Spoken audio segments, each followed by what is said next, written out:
Probably I'll start by the glorification of the Dharma.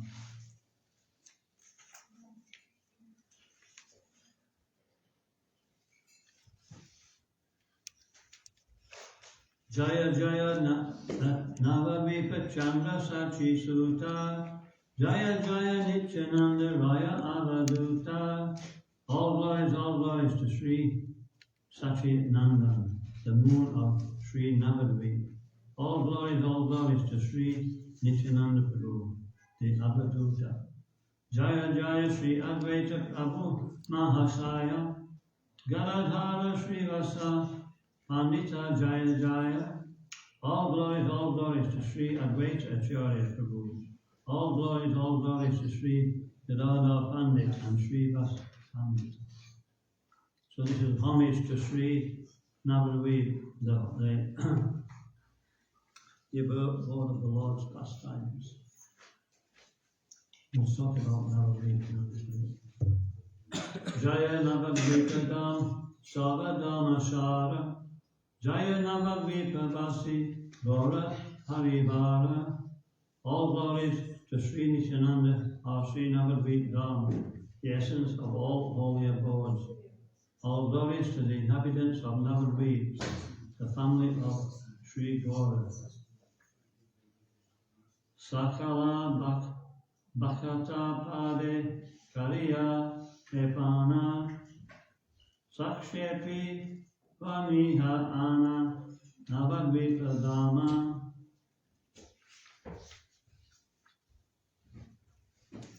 Bowing at the lotus feet of all devotees, Srila Bhaktivinoda Thakur will briefly describe Sri Navadvip Dham.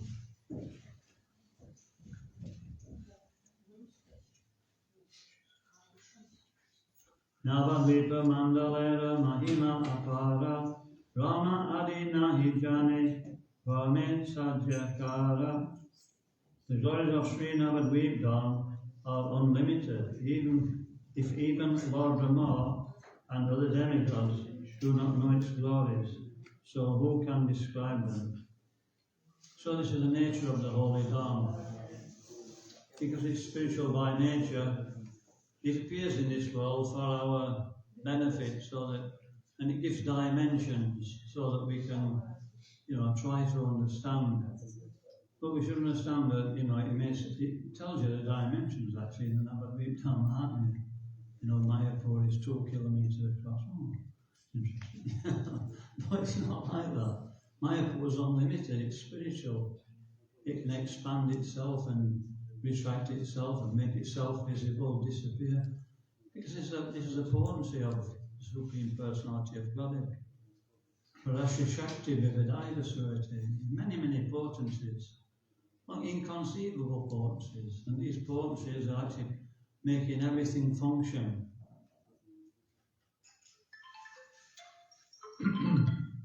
So we'll not read any more verses. We'll start talking about the... So Navadvip. What's the difference between Navadvip? Navadvip is in West Bengal. It's where Lord Chaitanya appeared. And Vrindavan is in Uttar Pradesh, according to modern day terminology.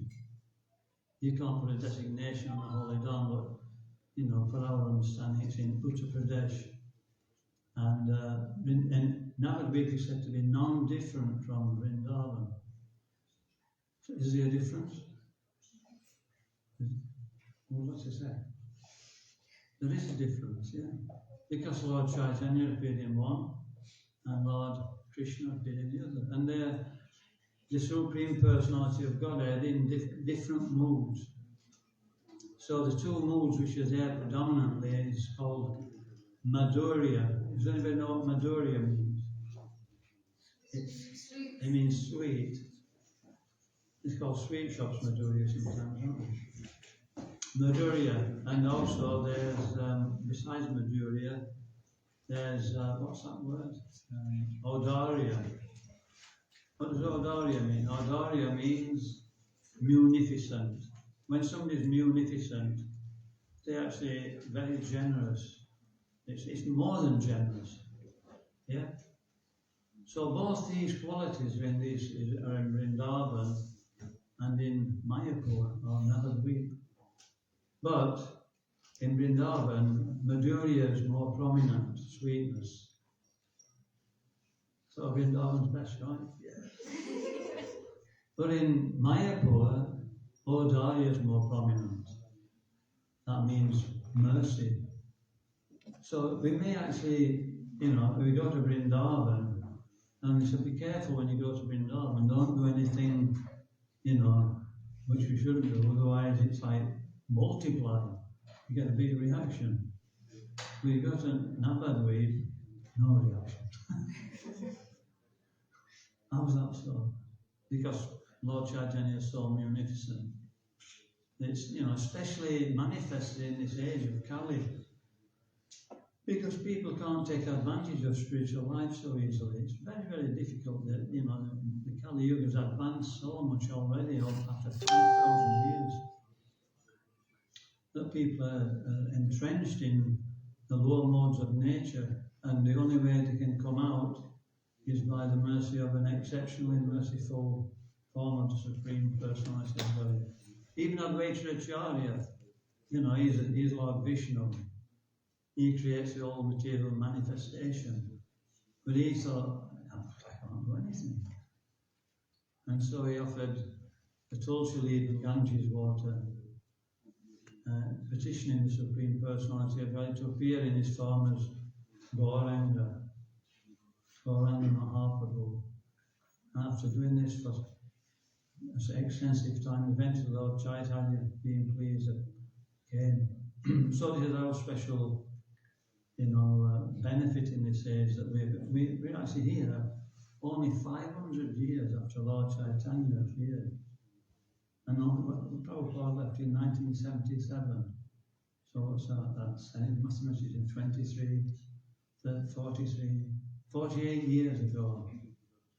The most munificent devotee of the Lord appeared 48 years ago. And we're his grand disciples. And in future, we grand disciples. And so we've gone so close to Lord Chaitanya's pastimes and his Senapati General, Lord Chaitanya, Lord Srila Prabhupada. We can ask questions after some time. Is that okay? Did you save it? And then Shall I say? Lord Chaitanya and Lord Krishna, they are the same? Nearly. We have to understand spiritual dimensions and spiritual laws. They're not subjected to laws of this material world, so it makes it difficult for us to understand. But if we're patient and we listen, we can start to get some idea. And it's explained that Lord Chaitanya is both Krishna and his consort Radharani in one personality. So, in other words, both qualities are in Lord Chaitanya, especially his form as a male,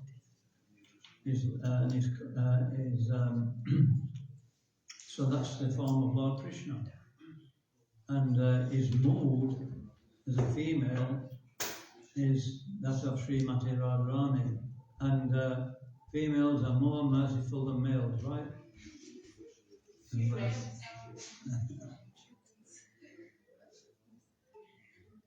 Sometimes.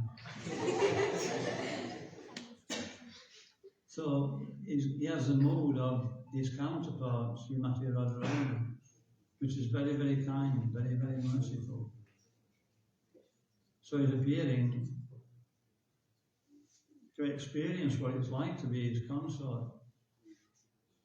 But he's also appearing to give the conditioned souls of this material world a chance to reform and go back to Godhead, to their original home. That's his purpose for our concern. Okay, so you can save your questions, write them down, and then we can. During the war relatives. Arjuna was present before Lord Krishna, yes? And Lord Chaitanya wasn't there. No.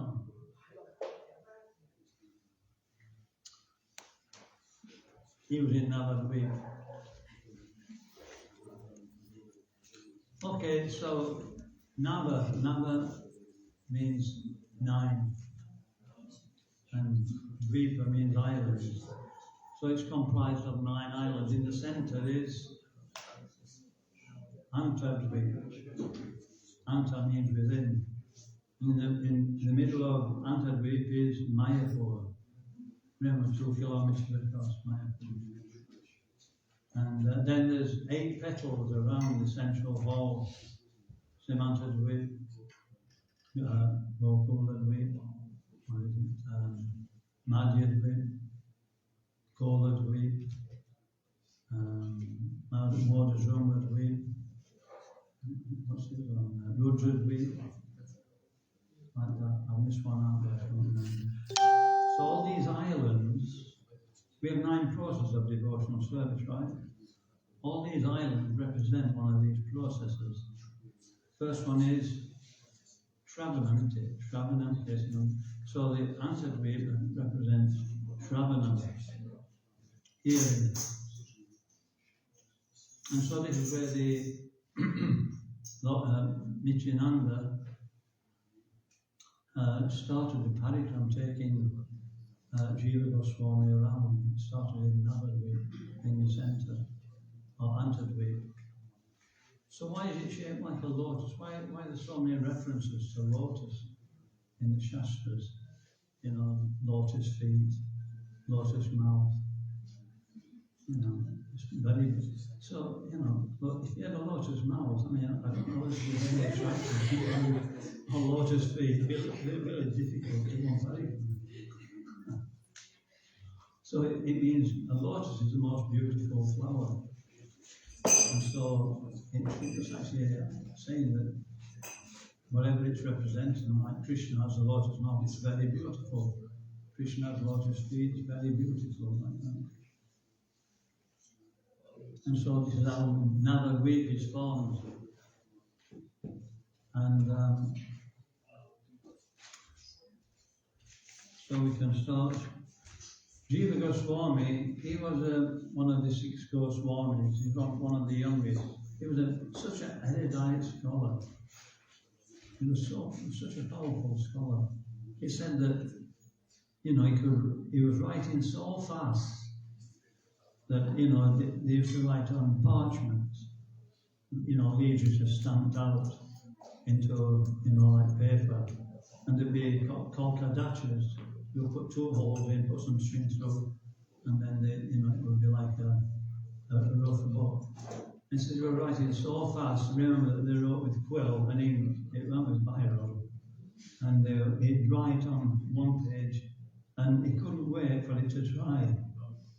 So he used to write on the 3rd page, and then by the time he got to the bottom, that had dried, and he used to write on the same page. So just be careful when you're reading his book. So he used to write like that. He said he never changed anything. Has anybody tried, you know, you monitor when they're writing, it's like every other word will change like that. But he never changed anything, and everything was perfect. He said the greatest scholar that ever lived. But he was very, very humble. And you know, he heard about Navadvipa, and so he wanted to experience it for himself, so he went there, and he met Lord Nityananda. And Lord Nityananda, he first of all, he sent him for training, he sent him to Benares, and he got trained up in the philosophy. And then he came back from Benares, and he was inquiring about, Jiva Goswami was inquiring about Navadvipa.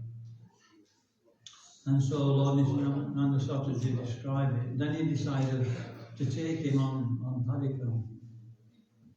And so this book, Navadvipa Dharma, is all about that, parikram. There we have Lord Nityananda and Jiva Goswami. And there were devotees there too also. And so this is a narration by Bhaktivinoda Thakur.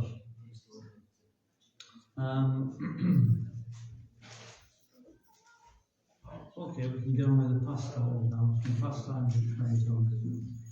So first of all, in Antadweep, this is a place where all the ghats are, Jagaya, Madaya, this ghat, that. If you go there now, they're all on dry land. The Ganges has gone away. The Ganges is always moving. And 100 years after Lord Chaitanya left this world, the Ganges moved and covered the whole of that area, except for one place called Simantadweep. So we'll come to that place next. It's not Shravanam, it's Kirtanam. And so now we go, and where the ghats were, there's houses built. So some parts of it you can't actually really visit. And then you go up to Yoga Pit. Yoga Pit is where Lord Chaitanya appeared. And Bhaktivinoda Thakur was very instrumental in finding this, because when the Ganges covered, they lost all sense of where everything was. And the place actually got another name.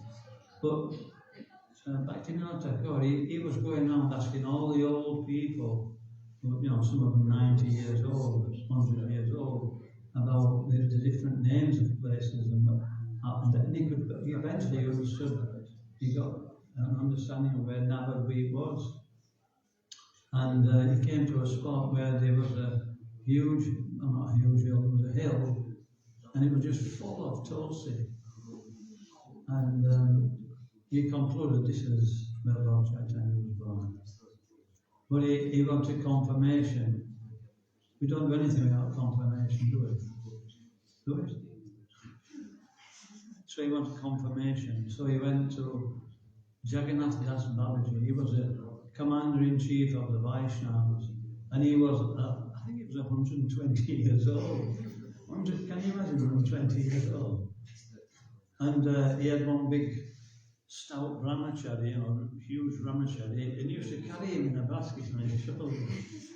Because he was so bent over, he was blind, he lost most of his abilities.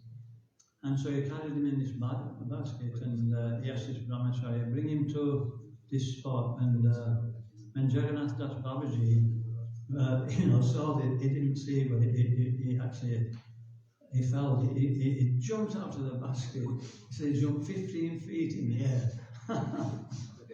15 feet. Anyway, just a jump actually.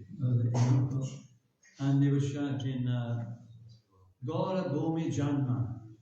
Gora means gold, it means Lord Chaitanya. Gora Bhumi Janma. Bhumi means birthplace. Janma means birthplace. Bhumi means a place or the land. And he was jumping, and then he realized this is the place. So now when you go there, there's a big tree, a neem tree, and they call Lord Gauranga Nimai in his youth. His mother, wanted to protect him, and so neem is a very powerful antiseptic. So they call him Nimai. It's not the original tree now, but when you go there, there's like huge craters of earth taken out where people have took their dust, So then you go up and you go to Sri Vasangam. This is a place where Sri Vastakwad used to have nocturnal pastimes, read about them in Chaitanya Chaitamrita. And this is where, Sri Vas was trying to defame him. One person tried to defame him by putting all obnoxious things outside the house and bringing all the village folk. Look, these people are drinking wine and they're doing so many obnoxious things during the night. And what do you think Shiva should reply to that? What would you say? Well, no. He knew that this is not happening at all. But Shiva says he is right. He said we're so the nonsenses. So this is the humility of a devotee. He never actually defends himself because he feels like that. He just feels that, in comparison to the Supreme Lord, he's actually very fallen. But all the villagers, they could understand by Srivasa's character, they didn't believe this person. And so, anyway, that story carries on. And many pastimes took place in Srivasa. There was one brahmachari. He was so austere. He only used to drink milk and eat fruit. That's all he lived on. And Lord Chaitanya's nocturnal pastimes, they weren't for everybody to come to. These were exclusive, not inclusive. And so, but this brahmachari petitioned one of Lord Chaitanya's devotees, and he said, do you think I could actually witness Lord Chaitanya's pastimes, nocturnal pastimes with kirtan? And, devotees, it says in Bhagavad Gita, devotee is more merciful than the Lord. So he agreed, and so he said, anyway, if you come at this time, and we'll put you out of sight. And so they hid him in this cupboard. And then Lord Chaitanya started the kirtan. He started chanting, building. But some kirtan, it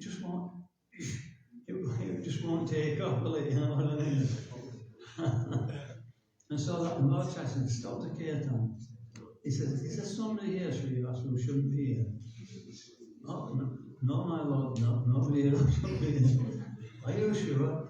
Well, there's one brahmachari. He says, he's very, very pure. He only drinks milk and eats fruit. And he says, that's not the qualification. I'm engaging in my pastimes. There's plenty of people drink milk and eat fruit. So he's getting on. And so they were taking him out, and Lord Chaitanya admonished him. And then he just accepted it. And he was just grateful that he'd been able to be in that place. And so when Lord Chaitanya saw his move, he said, bring him back. And he immediately let him engage in the kirtan. So this is a mood in devotional service. Whatever happens, we don't try to defend ourselves. Sometimes we have to, but generally we have a mood of, okay, this is Krishna's will, let me accept it. If we're not sure, then we have to ask some seniors how we should act. But the internal mood is like that. Sometimes we have to say things, but the internal mood is also one of humility. So then you just go, we're on the, now, is everybody in now for the week now? Yeah? Everybody's in now. So we go up the road, there's Bhaktisiddhanta Road, it runs by the temple, and then it goes past the ghats on the left hand side, and on the right hand side is Yoga Pit, and then we go 100 yards, and there's Advaita Bhavan. This is where Advaita Acharya used to live. And then next door, a few yards away, is Gadadhar Bhavan. And it says that the whole of this area, all Lord Chaitanya's close associates had their houses. And then we go further up and we come to, what's the next place? Chaitanya Mat. This is where Bhaktisiddhanta Saraswati Thakur formed a big temple, a huge educational establishment. And in that temple, it's got the 4 sampradayas. He's got you go around the main altar, and in each corner, it's got the different sampradaya, and it explains the different philosophy that sampradaya expands. And so this is interesting because, all the sampradayas, they give a different level of understanding of devotional service. And all these acharyas, they were quite capable of giving the whole thing. It weren't that they were actually lacking anywhere. But what happened is that every single one of them, they were actually they came to visit Navadvip before Lord Chaitanya appeared, actually. And so they actually got Lord Chaitanya's darshan, his unmanifested darshan. And he told them how they would actually take shelter of a particular, like Brahma, and Madhavacharya would take shelter of Lord Brahma, Nimbaka would take shelter of the four Kumaras, Vishnu Swami would take shelter of Lord Shiva, and who was the last one? Ramanujacharya would take shelter of Lakshmi Devi. And so he told them, he says, and it's a pastime which goes with each one of these things as well. So, these devotees, they're under Yoga Maya. Devotees are under Yoga Maya. They didn't realize they were great acharyas, or they would be great acharyas. But when time manifested, Lord Chaitanya told them how to take shelter of these different sampradayas, and they were what we call the modern day acharyas. What does modern day acharya mean? It means that sampradaya may exist for thousands of years, but in the modern day things change a lot. So therefore the presentation of the philosophy has to change in order to suit the actual recipient. Just like Prabhupada, he presented it in such a way that nobody else ever presented it, just so we could understand. And then when he was actually translating the books, his disciples actually said that, you're translating so fast, Srila Prabhupada. He said, oh, I can translate much faster. He said, but I have to think carefully about what I'm writing so you can understand it. So this is, so Prabhupada was like that. He's not classed as one of the four acharyas, but he did a similar thing. And that's ongoing. And so Madhavacharya, he was the first one, and this was his sign. Monism means like this, everything's one. And so he established that no, there's a deity, there's a personality beyond ourselves, spiritual. And so this is a very basic understanding. And Ramanujacharya came and he established a little more about service to devotees and worshipping the deity. So we've got that now, right? And then who else? Then came Vishnu Swami, or Nimbaka. Anyway, Vishnu Swami. And Vishnu Swami gave more, and then Ramanujacharya, Nimbaka, he gave nearly everything. The mood of the gopis, the super excellent position of Srimati Radharani. But then Lord Chaitanya said, then you stop. He said, then I'll come. And he came as Lord Chaitanya, and he gave the final understanding of devotional service, which is what? Achintya Veda Vedatata. That, the Supreme Personality of Godhead is simultaneously everything but different. Basically, that's what he's saying. And also, he taught the mode of intimate Madhurya Ras, which was manifested through, also through Madhavendra Puri. Before that, our line, it was pretty ritualistic. You know what I mean by ritualistic? You follow the rules and regulations, it's research. It's also not be a show, so many different modes, this is ritualistic. But you can do that, you don't really understand what you're doing. So, Madhavacharya, Madhavendra Puri, he started to make the process of devotional service more esoteric.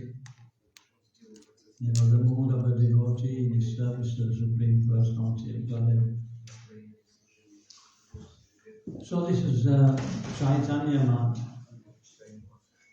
So now we'll go a little further. A bit further, we'll get a rickshaw, right? So we go up another mile maybe and we come to Chankazi. Actually, Chankazi, when he sent his soldiers to stop the Kirtan, and then he personally came, or one of his constables came, and they broke the Madanga. And that place where that happened was called Srivastangam. It's called Kola Bangladanda, the place where the Madanga was broken. But his residence is further up. And now there's a huge tree there commemorating his samadhi. His samadhi is not visible now. But when he broke the Madanga, that night, Lord Nrsimhadev appeared. Well, actually, first, Lord Chaitanya preached to him, and he preached the philosophy of Krishna consciousness, and he convinced the Kali that, he was actually, that this was the ultimate philosophy. He became a devotee. Chankali was cancer in his previous life. So we can see how all these devotees are appearing time after time with the Supreme Lord to enact his pastimes. They're Sankirtan devotees, right? They're preachers. We're all Sankirtan devotees, right? All the Sankirtan devotees, but yeah. And we'll get those hands up. Sankirtan means glorification of Krishna. And we do kirtan here, but when we go out on the street, we do Sankirtan. We went out last night. Great. The one Mataji, she comes here regularly. She's a really good dancer, isn't she? You see her? Amazing. And she's got a taste, you can see she's into it. And then this little lad came on and he started doing the same. And his mother was amazed. She said, it's important. So this is what the Sankirtan movement does. It actually changes people's hearts, sometimes very quickly. Krishna consciousness is just come to service with some people. And so then we go back to Chankazi. So Lord Chaitanya convinced him. And but that night, just to make sure, Lord Nrsimhadev appeared in his dreams. And he sat on his chest and he was just scratching his chest with his nails. He said, he's taking this instruction seriously. And so from that day on, Lord Chankazi, he actually declared that none of my descendants should ever stop the Sankirtan movement from Lord Chaitanya. And his descendants were Muslims. And it says, even to this day, the Muslims, they never actually say anything about the Sankirtan movement. So then where do we go? Not too far away actually, we just cross over the road, backtrack a little bit, and we go maybe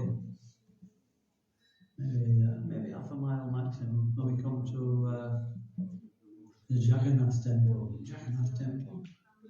in Navadvip. So it's a really interesting story. Just these deities, Jagannath Baladev, Subhadra. And how did Lord Jagannath come to be in Navadvip? So there was one devotee called Jagadish Ganguly. And he used to regularly go with all the devotees from Navadvip to Jagannath Puri for the Rath Yatra festival. And he did it for 25, 30 years. And then as he was getting older, suddenly he got some disease, he lost his eyesight. And he was old as well, he couldn't keep up with people very easily. So all the devotees who used to go is, we can't take you. He said, it's too risky. So you have to stay here. And if leave it, they wouldn't take him. And so thinking that all God was going to join that body. And he was crying and he even thought about committing suicide. And so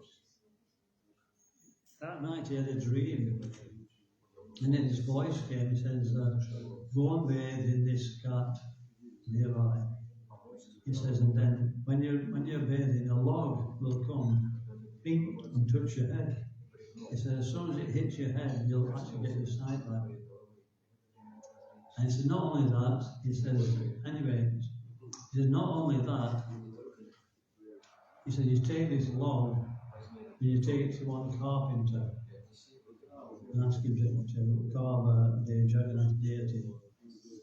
And so he did that, he had faith, he went to the farm and all, this log came, his eyesight came, and this log was there, so he pulled it out of the water, he got some of his friends to help him.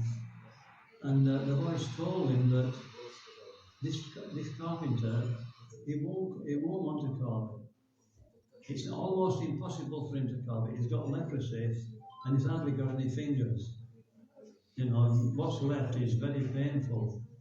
He says, but you should insist and keep insisting that he carve it, and tell him that when he finishes it, his leprosy will go away. So eventually he thought, well, it may be worth it. And so he started, and after some time it was just too painful, he stopped, and then the Jagadish Gangulyas come and encourage him again. And eventually, they finished the deity. Everything cured completely. And so then he said, the voice said to Jagadish Ganguly, now tell him to carve Baladev and Subhadra. And so this is how the deities came. And for hundreds of years in the Ganguly family, these deities have been worshipped. So it's a mystical story. But there's more. What happened is that after some generation, many generations, some of Jagadish Ganguly's descendants, they committed a big aparad against the deities. And the deities appeared in a dream to them and said, look, you have to leave this place. He says, if you don't leave, everybody will die. And so they didn't leave. And all the family died. And so the worship was stopped. For, I don't know exactly how long, over 100 years, there was no worship of these deities. They remained there. And what happened is that, like everything else, moss grew, grass grew, rocks came, and it just became like a hillock where there was once a temple. And this hill became infested with so many snakes that nobody would go near it. And so this is like a protection. They were protected by that. Nobody knew that at the time. But then in actually at one point, there were some villagers walking past this place, and they had this voice saying, give me a drink of water. And they looked and thought, we're not going in there, so many snakes. And the voice came again. And so they just ignored it. But they actually, this incident was actually passed down. And then many, many years later, it was in 1958, there was one, I can't remember his name actually, let me find his name. It's not really so relevant, but it may help. One devotee.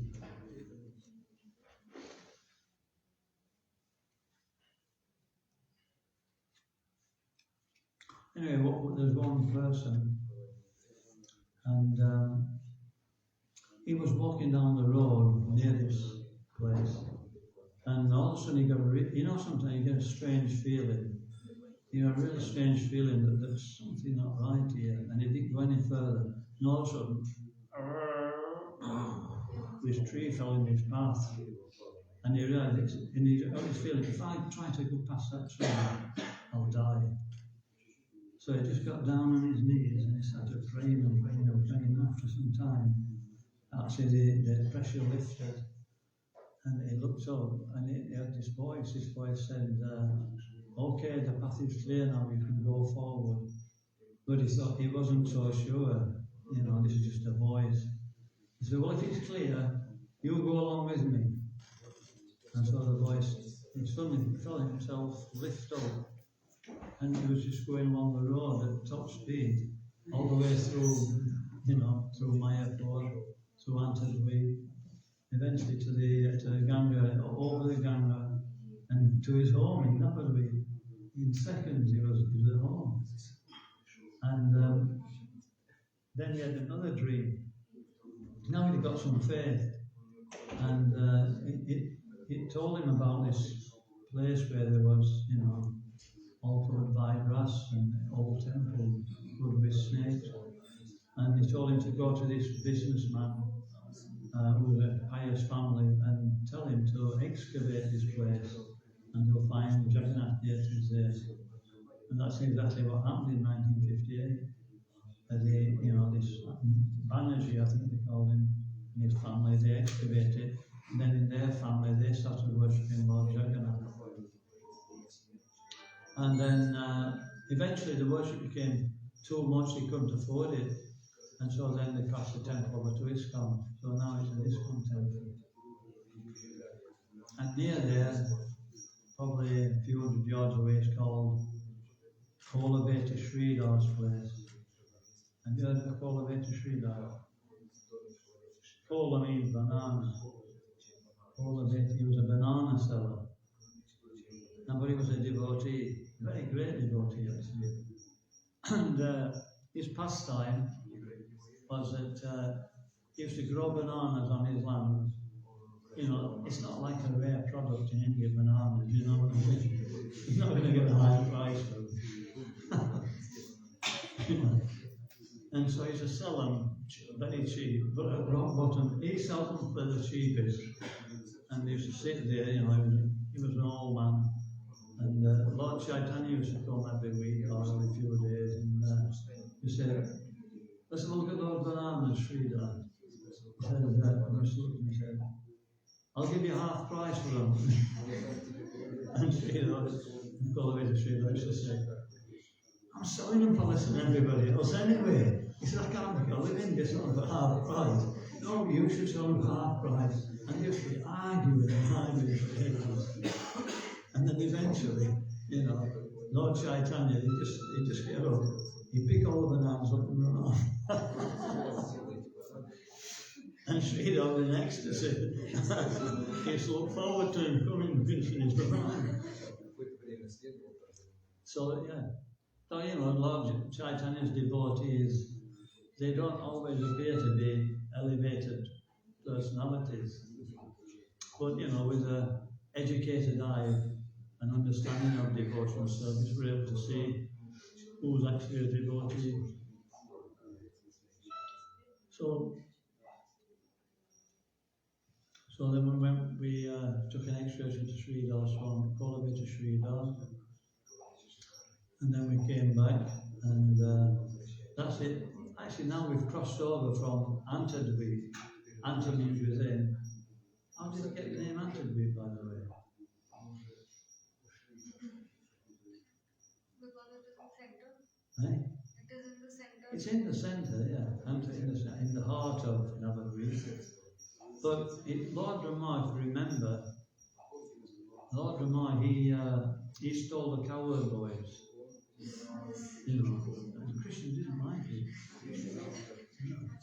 Who's the worst, Lord Brahma or Indra? Indra tried to kill all the inhabitants of Vrindavan, and Lord Brahma just stole a few cowherd boys for a short while. So who's the worst?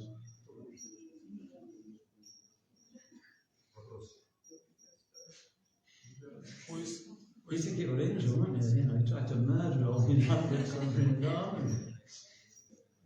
Oh no. Lord Brahma, he tried to steal Krishna's friends. Now, to steal his friends, to do that, that's a no-no. And so when the Lord Rama realized,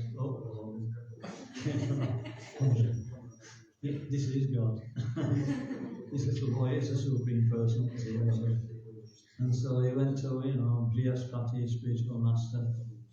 No, actually he didn't. He went to... Anyway, he didn't know what to do, and eventually he found out that the best thing to do is, go and apologize to Lord Krishna. And so he apologized, and Lord Krishna forgave him.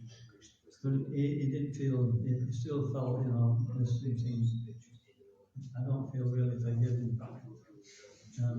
So he went to, I got the right story.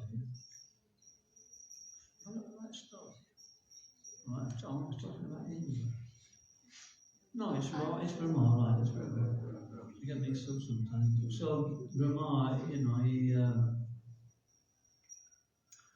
he prayed to the Supreme Personality of God, and then Lord Gauranga appeared in his dream. From Lord Gauranga was not part of this pastime, and he was told that you have to go to Navadvip and then take shelter of me there, and then you'll be forgiven from your sins, because Lord Gauranga was more merciful. And so that's what Lord Rama did.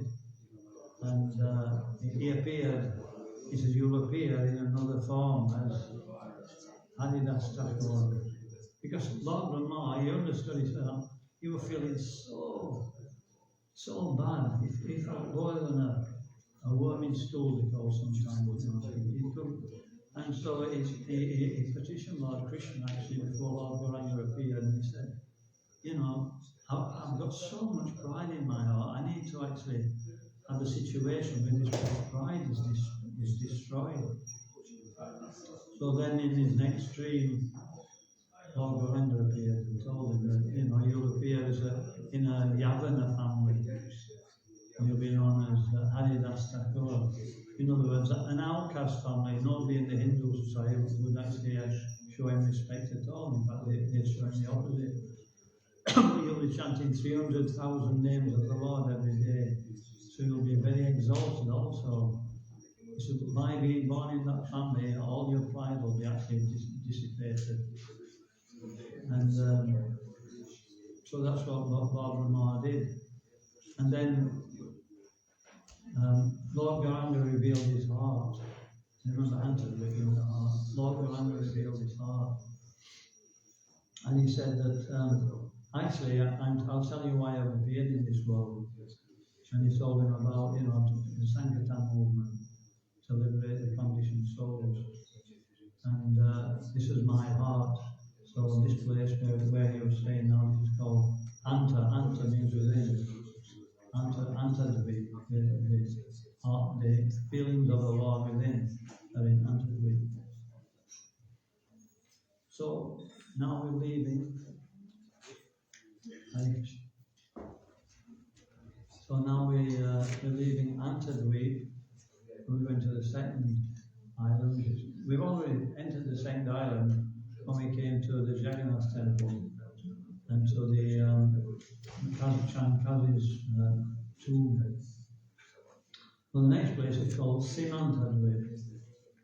You Indian masters should know what that means. Simanta, what does that mean? This part in here. Simanta. So the story here, this was the only place left when the Ganges flooded after 100 years after Lord Chaitanya appeared. This was the only island, part of that, what was then Navadvip, which was actually showing above the water. And this was, the story goes that Parvati is Lord Shiva's wife, and Shiva was watching Lord Shiva, and he was acting a little different from what he was dancing like a madman and chanting the names of Gauranga. And when he finished, I said, what was that? Who's Gauranga? Who's Gauranga? And so he said that actually in Navagrid, in West Bengal, the Lord appears as Lord Gauranga. And every time I think about him and chant his name, I just become mad in ecstasy. And so she started trying it. She became filled with ecstasy as well. And then she was thinking, Parvati is actually Maya, isn't she? Would you like to be Maya? She ain't got a very, very nice task, has she? When you think about it, it's a really austere task, covering up all the conditions, so that they remain in material condition. When they start to actually show a little bit of interest in Krishna consciousness, showing them that. And she was feeling, I don't really want this. And then Lord Chaitanya appeared in a dream, and she explained the situation to him. I can't experience your pastimes.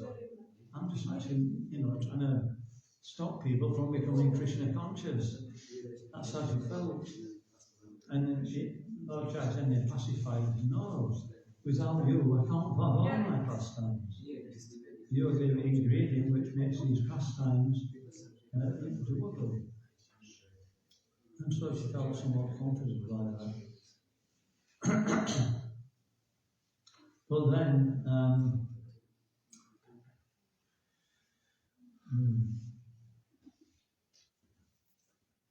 then she paid her obeisance to Lord Chaitanya, and she took the dust from his feet and put it on her head.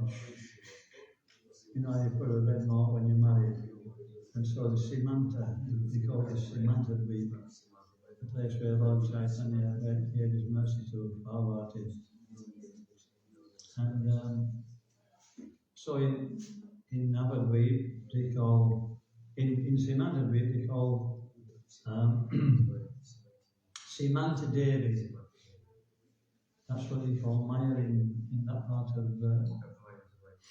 Navadweep, in Simanta Dweep. And then in Mayapur, or the whole of Navadweep, they call Prodamai. But in Vrindavan, they call Yogamai. Purnamasi. You know Purnamasi? Yes, right. Purnamasi is the superintendent of the pastimes in Vrindavan.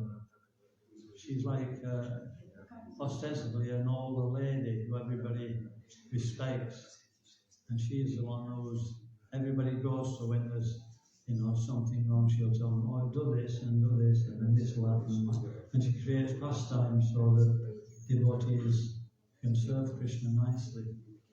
And also this Prodamaya covers Krishna sometimes. You should understand that Krishna can never be completely covered, but he allows himself to be covered so that he can actually experience Krishnification with his devotees.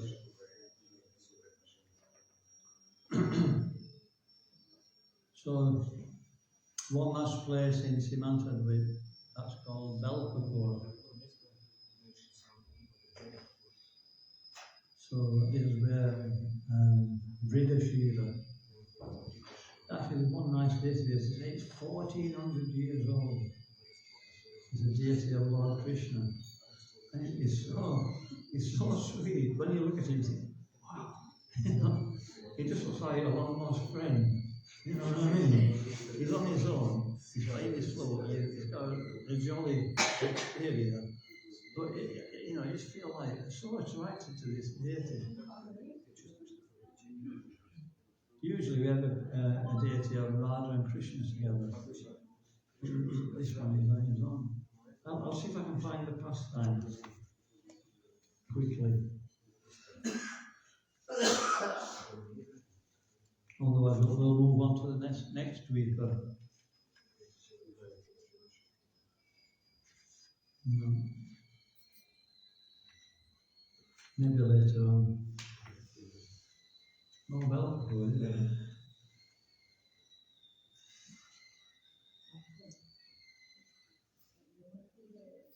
Oh, this is where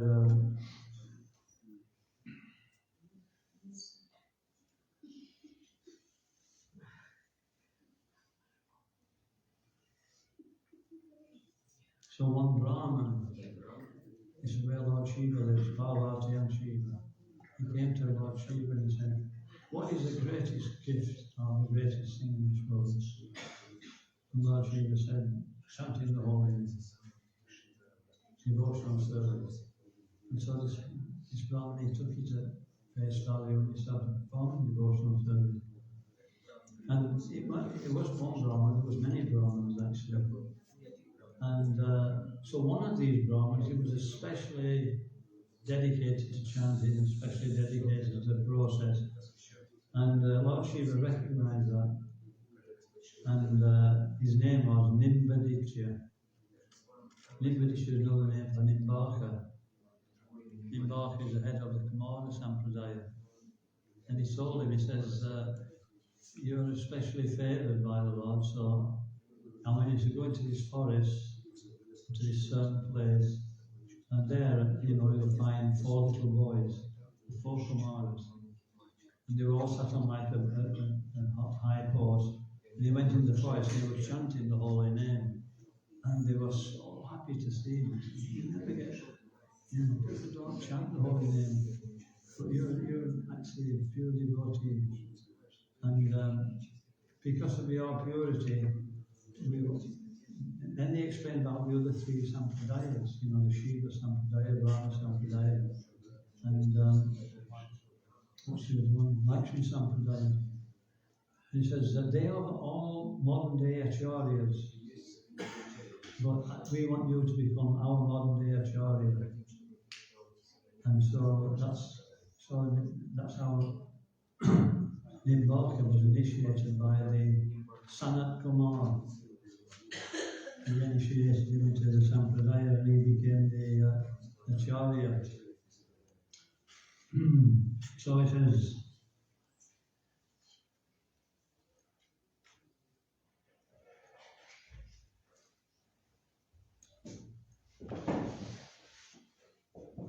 Oh, that's right, very important.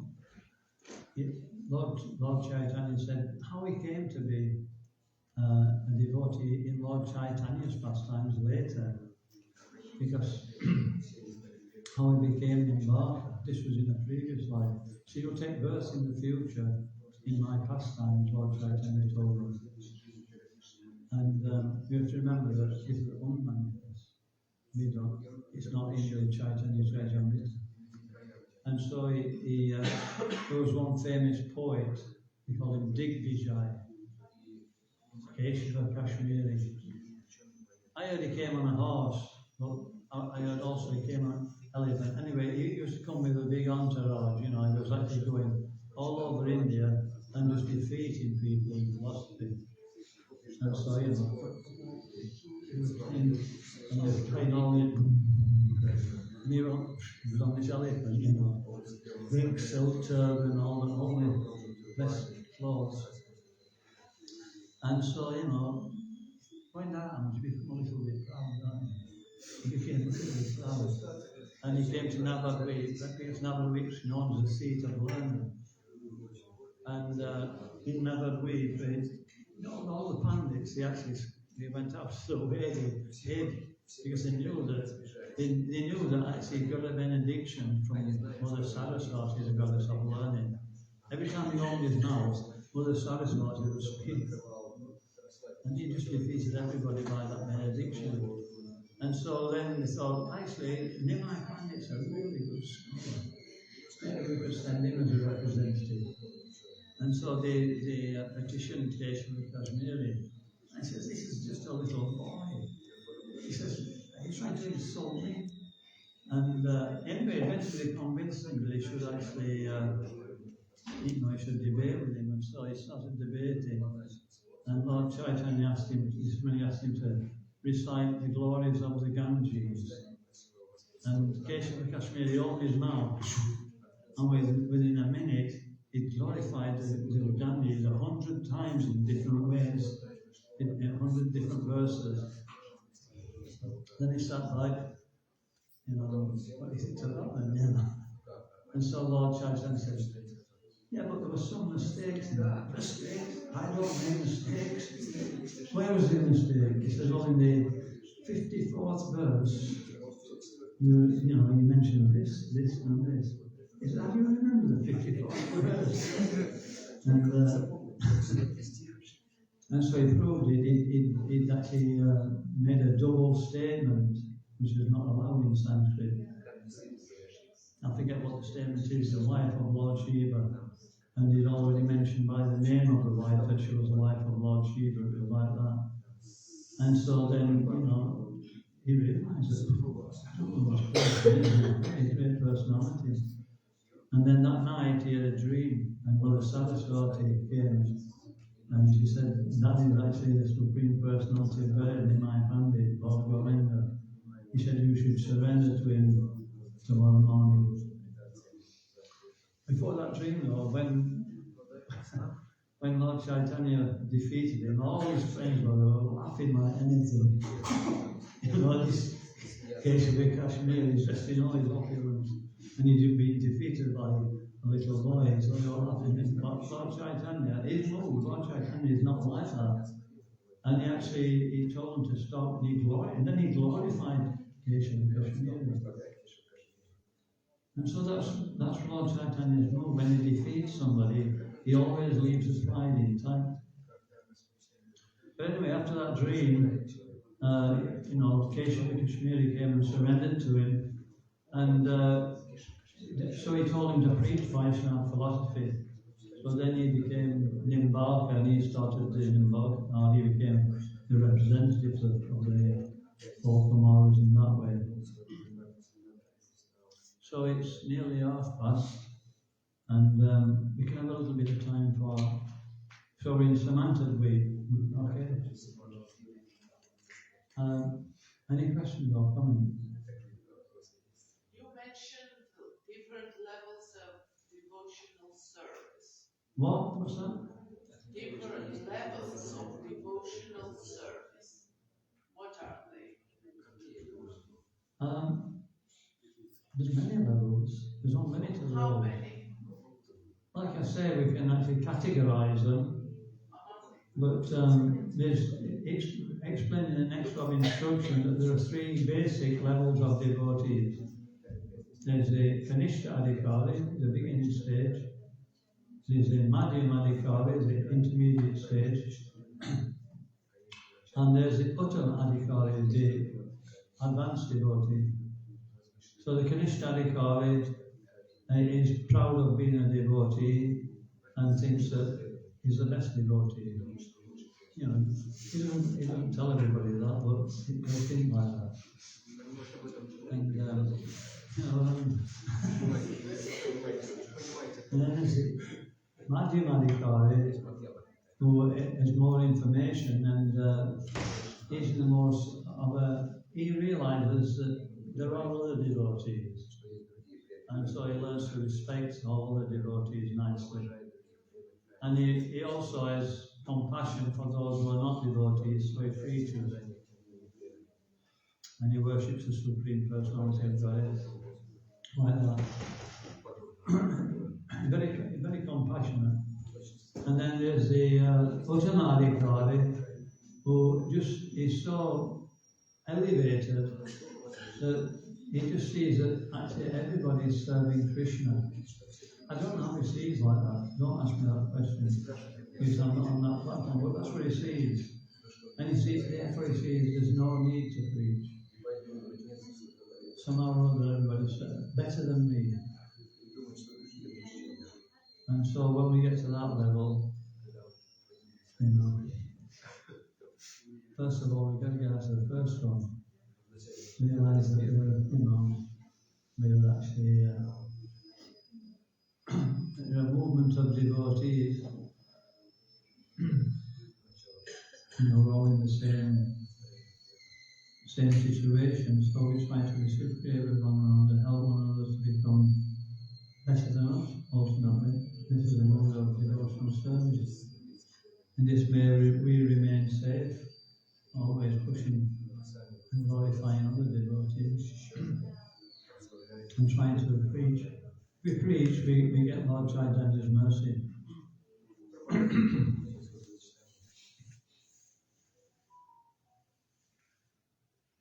you. Okay. have a question. Yeah.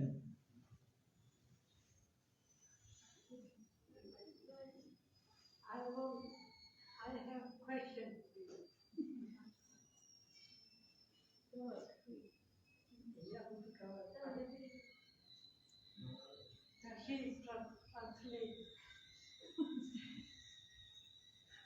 Когда человек живет далеко от храма, и он не может пойти в храм, или идет учебником, считается ли Шримад Бхагаватам, Бхагавадгита и другие книги Кришны служением Кришны?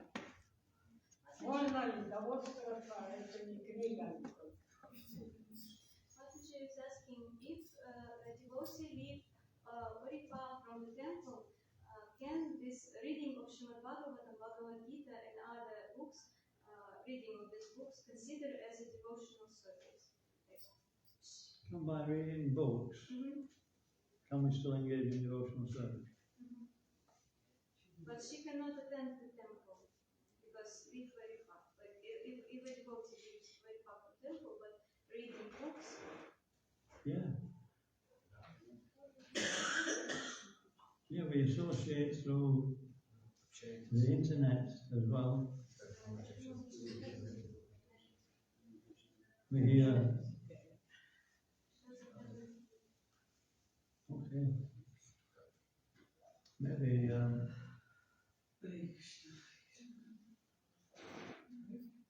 it would be good if somebody in your family it would be good if you have somebody in your family who knows how to teach you to use the mobile.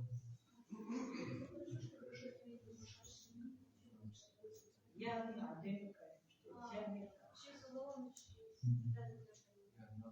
Anyway, you've got Prabhupada's books.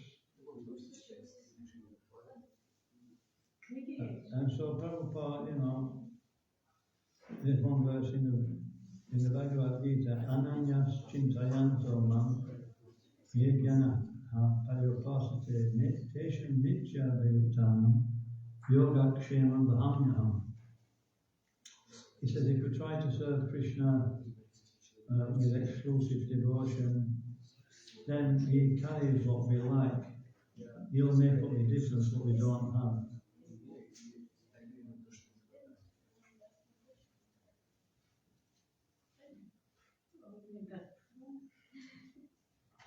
And he'll maintain what we already have.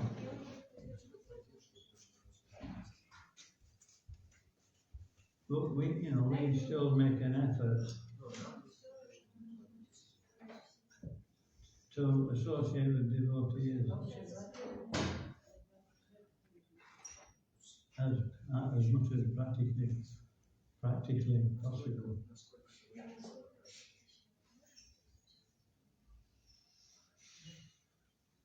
Thank you. Okay, we can stop there anyway, and we're going to have half an hour, 25 minutes, where devotees who went to Mayapur and Vrindavan of this last month, they can reveal some of their realizations and experiences. So Kacharava, Sri Navadvip Mahatmya ki, Sri Prabhupada ki, Gaura Dayananda Swami Maharaj ki.